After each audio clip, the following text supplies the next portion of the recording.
me. Comics you've worked with. This is a few questions I have for this. Is what's some of your favorite comics you've worked with? Are you talking about like famous ones? Or anyone, just so, like kind of puts you in awe. You're like, I can't believe I'm doing this right now. Oh gosh, for sure Tim Meadows. Yeah. Oh, because nice. he was one of my favorite SNL characters, and I mean, like I told you, I was obsessed with SNL. We used to be.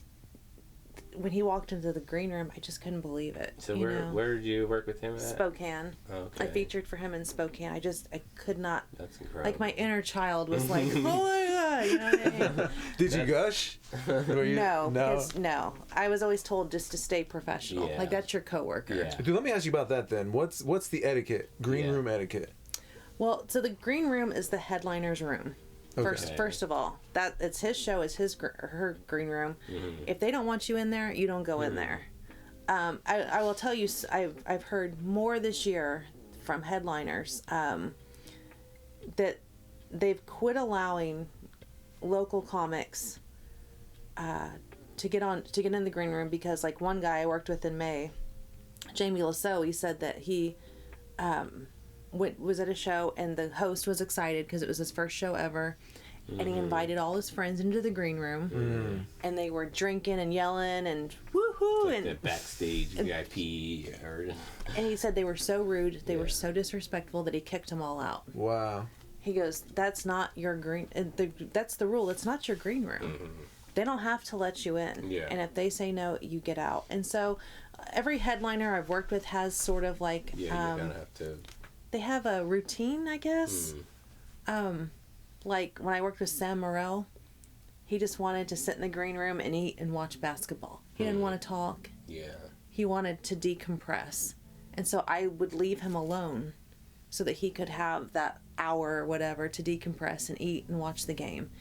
And he was so appreciative of it. Yeah. Really? That I wasn't yapping in his ear. But he wasn't asking. He didn't ask you for that. It was just something you. I can pick up on queued cues. up on it, I yeah. can pick up on cues. I said, I feel weird being in here with you eating. I said, you probably just want to kick back and relax. And he just he goes, yeah.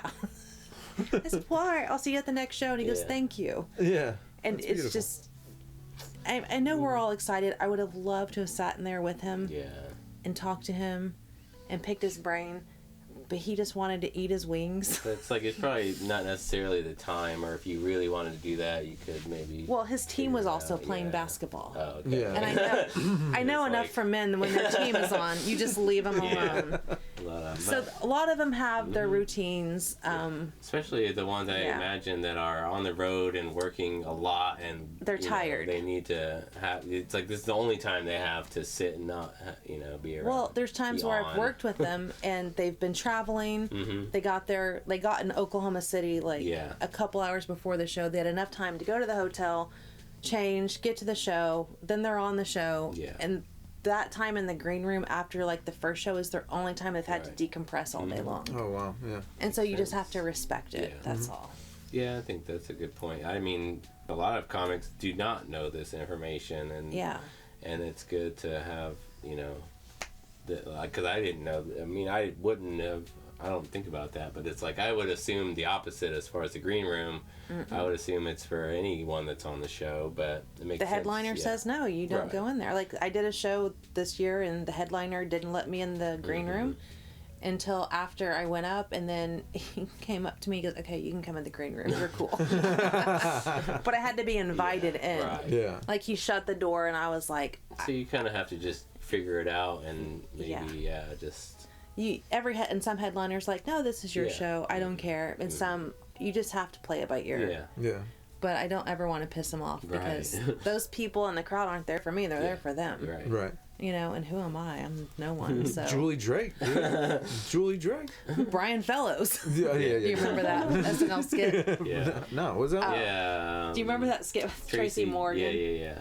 And he was just real arrogant. And he's like, I'm Brian Fellows. I love that. He would just say his name over and over. He was like a wildlife guy. Oh yeah, I do remember. Yeah, I do remember that. Yeah. I am not like that. Not at all. That's hilarious. Yeah. He was so good.